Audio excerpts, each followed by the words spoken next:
ভারতীয় সীমান্তরক্ষী বাহিনী দুই বাংলাদেশিকে আটকের কয়েক ঘন্টা পর গতকাল বর্ডার গার্ড বাংলাদেশের কাছে ফেরত দিয়েছে।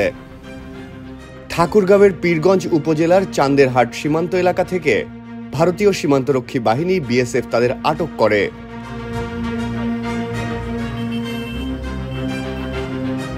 রানীশংকৈল উপজেলার মাধবপুর গ্রামের নিরালা বালা ও তার ছেলে আকাশ রায়কে গতকাল সন্ধ্যায় সীমান্তের জিরো লাইনে পতাকা বৈঠকের মাধ্যমে বিজিবির কাছে হস্তান্তর করা হয়।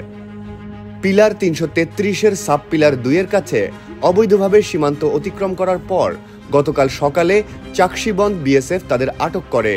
পরে তথ্য পেয়ে বিজিবি কর্মকর্তারা পতাকা বৈঠকের জন্য বিএসএফ এর সাথে যোগাযোগ করেন। বাংলাদেশের পক্ষে নেতৃত্ব দেন বিজিবির চান্দেরহাট সীমান্ত ফাঁড়ির কোম্পানি কমান্ডার মুনির উদ্দিন এবং ভারতীয় পক্ষে নেতৃত্ব দেন চাকসিবন্দ বিএসএফ ক্যাম্পের ইন্সপেক্টর শরৎ চক্রবর্তী।